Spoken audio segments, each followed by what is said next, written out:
Assalamualaikum warahmatullahi wabarakatuh. Perkenalkan, nama saya Ana Rosyana dengan NPM 10080019268 dari program studi Public Relations Fakultas Ilmu Komunikasi Universitas Islam Bandung. Pada kesempatan kali ini saya akan mempresentasikan hasil penelitian saya yang berjudul Perencanaan Komunikasi Terapeutik Psikolog dalam menangani korban kekerasan seksual. Menjadi psikolog klinis yang menangani berbagai pasien kesehatan mental, tentu psikolog harus memiliki perencanaan komunikasi.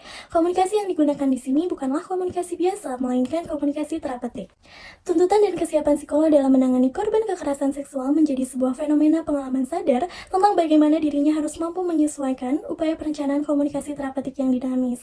Lalu mengapa penelitian ini menjadi menarik? Seperti yang kita ketahui, korban kekerasan seksual ini pasti menampakkan reaksi trauma yang berbeda-beda. Maka menarik untuk dikaji bagaimana pengalaman psikolog dalam menangani korban kekerasan seksual. Terlebih, psikolog merupakan salah satu tenaga klinis yang sangat mengandalkan keterampilan komunikasinya untuk menyembuhkan pasien. Penelitian ini bertujuan satu, untuk mengetahui motif perencanaan komunikasi terapeutik psikolog, yang kedua untuk mengetahui pengolahan pesan empati psikolog, yang ketiga untuk mengetahui implementasi kecerdasan emosional dan kecerdasan spiritual psikolog, dan yang terakhir untuk mengetahui makna pengalaman komunikasi terapeutik psikolog.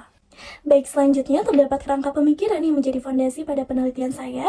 Untuk selanjutnya terdapat metodologi penelitian. Yang pertama saya menggunakan metode fenomenologi. Untuk subjek penelitian adalah 2 psikolog klinis, teknik pengumpulan data menggunakan wawancara dan dokumentasi. Untuk uji keabsahan data menggunakan teknik triangulasi waktu. Baik, selanjutnya kita masuk pada analisis dan pembahasan. Untuk pertanyaan penelitian pertama, diketahui 3 motif sebab psikolog. Yang pertama ada kemanusiaan. Yang kedua ada kondisi sosial di masyarakat. Berdasarkan pengalamannya, psikolog mengatakan bahwa memang terdapat perbedaan yang cukup tinggi antara korban kekerasan seksual dengan korban trauma lainnya, yaitu 8:10. Jadi memang perlu diprioritaskan. Dalam teknik human relation, ini disebut dengan teknik tindakan sosial afektif, atau di mana seseorang melakukan sebuah tindakan karena didasari oleh rasa empati dan pedulinya terhadap lingkungan sekitarnya. Terakhir adalah tanggung jawab profesi. Jadi memang sudah menjadi tanggung jawab utama dari psikolog klinis untuk menangani korban kekerasan seksual. Untuk pertanyaan penelitian yang kedua, yaitu mengenai pengolahan pesan empati, terbagi menjadi 2, yaitu secara verbal dan secara non-verbal. Untuk verbal terlihat dari penggunaan bahasa yang digunakan, yaitu tidak boleh menggunakan kata yang terlalu vulgar, tidak boleh menghakimi, dan harus menggunakan pertanyaan yang terbuka. Dalam empati, ini disebut dengan jenis empati kognitif atau empati yang dimana kita tidak boleh menyamaratakan perasaan diri sendiri dengan perasaan orang lain.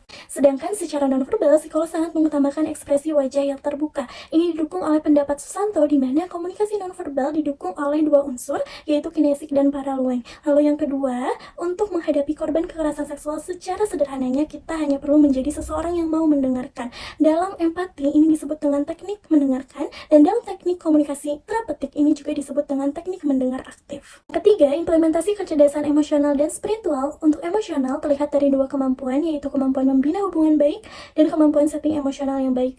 Sedangkan kecerdasan spiritual ini ditunjukkan pada situasi dan kondisi tertentu. Psikolog menerapkan layanan konseling keagamaan, contohnya pada saat menghadapi pasien yang sudah tidak berdaya. Lalu ada situasi di mana psikolog juga harus menolong korban secara sukarela. Dalam konteks Islam, kecerdasan spiritual ini erat kaitannya dengan hubungan manusia dengan Tuhannya. Semakin kuat hubungannya, maka manusia termotivasi untuk melakukan berbagai amal baik. Terakhir, yaitu mengenai makna pengalaman psikolog, ini juga dibagi menjadi 2, ada secara emosional dan spiritual. Untuk emosional terdapat 2 poin. Yang pertama, bertransformasi diri untuk lebih mencintai keluarga. Yang kedua, meningkatnya sensitivitas terhadap korban kekerasan seksual. Secara spiritual, yang pertama meningkatnya self-dignity, dan yang kedua adanya keinginan untuk menolong lebih dengan menjadi seorang sukarelawan. Kesimpulan dari penelitian ini, yang pertama diketahui 3 motif sebab, yaitu kemanusiaan, kondisi sosial di masyarakat, dan tanggung jawab profesi. Untuk in order to motif atau motif tujuan, yaitu adanya keinginan untuk mencegah kasus kekerasan seksual di masa yang akan datang. Untuk yang kedua, yaitu mengenai pengolahan pesan empati, ini terbagi menjadi 2, yaitu secara verbal dan secara non-verbal. Yang ketiga, implementasi kecerdasan emosional dan spiritual. Untuk emosional terlihat dari 2 kemampuan, yaitu kemampuan membina hubungan baik dan kemampuan setting emosional yang baik. Sedangkan secara spiritual terlihat dari adanya penerapan layanan konseling keagamaan pada situasi dan kondisi tertentu, dan membantu korban secara sukarela. Yang terakhir, makna pengalaman psikolog terbagi menjadi 2, secara emosional dan spiritual. Secara emosional, adanya transformasi diri untuk lebih mencintai keluarga, lalu meningkatnya sensitivitas terhadap korban kekerasan seksual. Secara spiritual, yang pertama meningkatnya self-dignity, dan yang kedua adanya keinginan untuk menolong lebih dengan menjadi seorang sukarelawan. Cukup sekian presentasi dari saya. Wassalamualaikum warahmatullahi wabarakatuh.